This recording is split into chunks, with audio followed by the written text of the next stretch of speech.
Hi, Gaye DeRusso with Majestic Rider. So today I am going to talk about how you should sit on the gaited horse.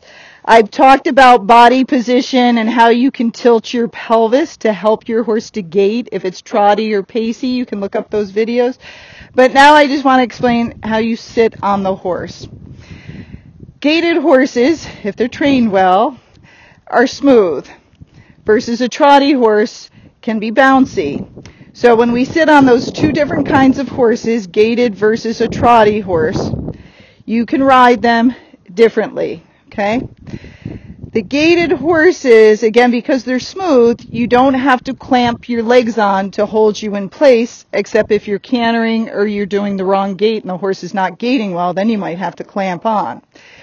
What you're trying to do is just sit, and when you sit on the horse, you're supposed to have a line from your shoulder to your hip to your heel. I might not be perfect because I'm not sitting on a saddle and this is uncomfortable, but I'm trying to fake it. As you sit there, you're just sitting like you're sitting on a bar stool. Everything should be relaxed.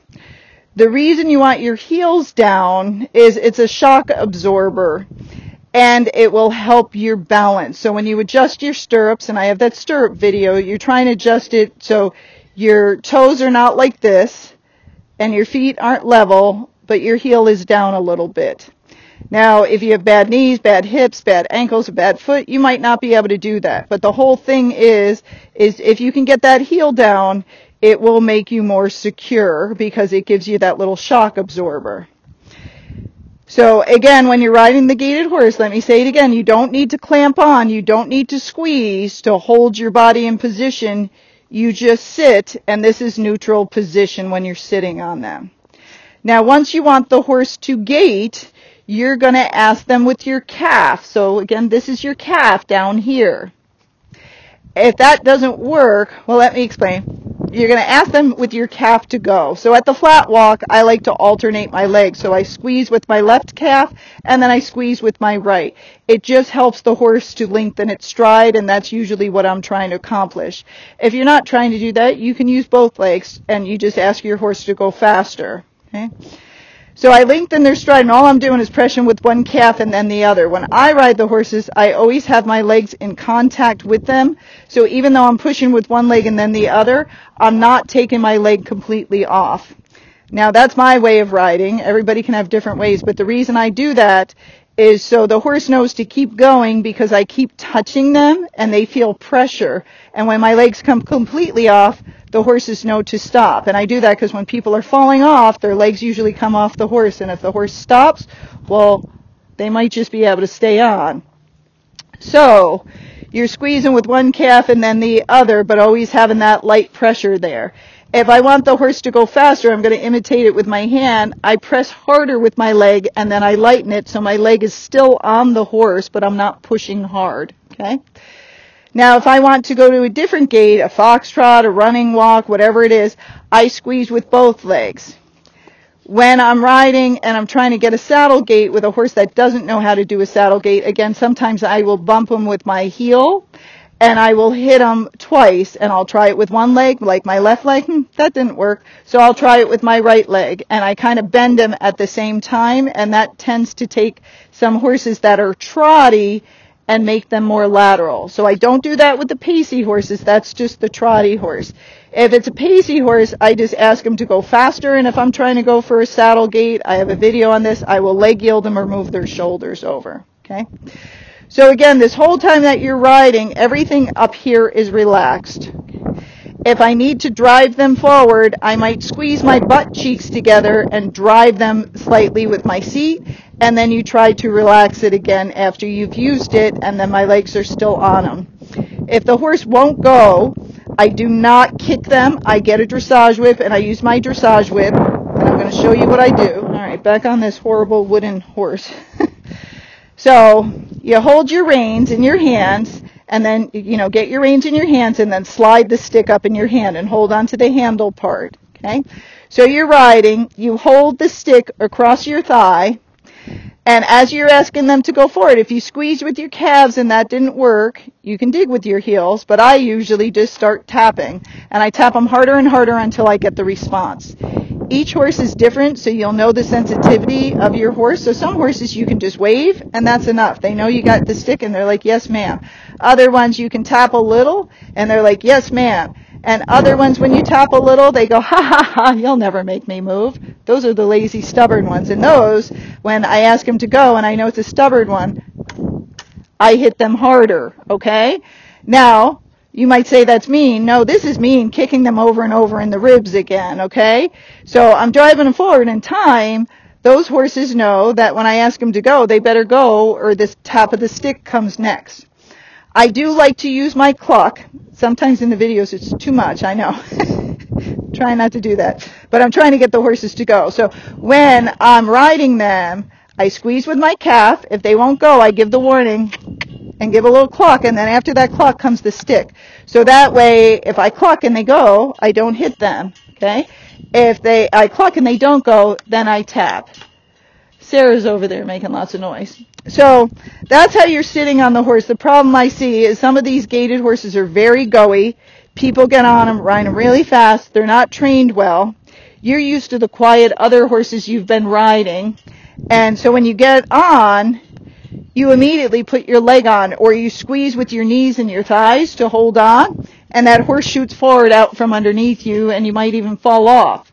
Because the horses are used to, especially when they're coming from places where they're bred a lot, like Tennessee and Missouri and Kentucky, those people ride them in a certain way, and they usually ride them with not much leg. They don't do what I do. They put their leg on, and then they take it off once the horse goes, so the horses can be overly sensitive, and they just sit there. So if you get on one of those overly sensitive ones, and you get on and you're like, let's go, and you squeeze with everything you have, they're going to go flying forward. So you just want to get on, be calm, use a little leg. If that doesn't work, use more leg and more leg and more leg until you figure it out, and then you can carry a stick if they don't go. But again, you want to be careful that you don't get on and squeeze everything. Now, when you're riding and you're riding out on the trail and the horse starts to get nervous, what everybody does is this, because we're trying to hang on.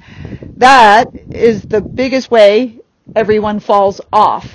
So it's natural for us to turn up into like a fetal position and try to hang on. But the best way to stay on when you're having a problem is to sit back, especially if the horse is going to buck or run away, like bolt, or it's going to crow hop. You sit back and actually push down against those stirrups. Now, since your stirrups are a little shorter and you can get your heels down, that would be easy to do. But if your stirrups are too long, when you push on them, you might just lose your stirrup and then you lose your balance. So make that stirrup short enough. You can watch my stirrup video. And you're going to push, and then you widen your hand, so that way if the horse goes left or right, you're ready for it. You're like, I'm ready. The hardest part is when they're spooking and freaking out and you're trying to get ready for them, don't squeeze your legs. Don't squeeze and try to hold on, because when you squeeze and that horse is scared, he feels like a predator is on his back. So you sit back, you get ready, feet out in front of you in case that horse is going to buck. You pull side to side if he starts to try to spin. And then the other thing you want to do is you relax your thigh and your seat, and you take a deep breath and you relax as much as you can. That tells the horse, I'm not worried, but I'm prepared if you start being an idiot. And then if the horse, of course, starts to buck or something, yes, you can clamp on to try to hold on, but try to keep your body back. If you watch the bucking broncos, you will see when they ride, they are way back here with their feet way out in front of them. I can't even get back as far as they do.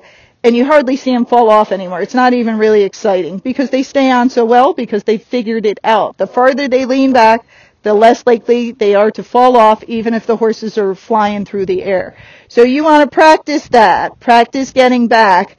Okay? And you can grab the horn, you can grab that night latch, like that safety strap you see on my saddle, and get yourself back and tuck your butt down and hold yourself in the saddle while they're being a jerk, and then try, if you can, if they're being really bad, to turn them and do that turn on the forehand or disengage the hindquarters, because that will get the power away from them. Now, if the horse is going to rear, I believe I have a video on this too. I have it on most. You go forward, not backwards. You go forward, because if you go backwards, lose your balance. When that horse goes up in the air, you're going to pull for your balance. You will flip that horse over. So any horse that is rearing up, you try to keep moving those back feet so they can't rear any higher. Spin them around, disengage them, get off of them, figure out the problem, and then get back on. Because it's just safer. You don't want a horse to flip over on you. So again, in the end, sitting on a gaited horse, you just sit like this and you stay relaxed. Now, again, you will see people leaning way back when they're riding. Those might be the rackers because they're trying to get the rack and they're trying to get their weight back to help the horse get the rack. And then you might see in the show ring with those big leg horses, everybody's leaning forward like this because they have put those stacks on their feet, which again, I don't like, but I'm just explaining what it is. But they lean forward because they have that horse so much on his hind quarter that he's upright. So they lean forward to hold themselves in position. Okay? So if you're just a trail rider, don't do either of those things. Just sit neutral because this is the best for the horse's back. You're sitting behind their wither where they're balanced, and that's where their back is the strongest, so you're not hurting anything. So you just keep that neutral position. And then, and again, do those things I said if the horse starts acting up. But you try to get on and stay relaxed. Okay, I hope that helps.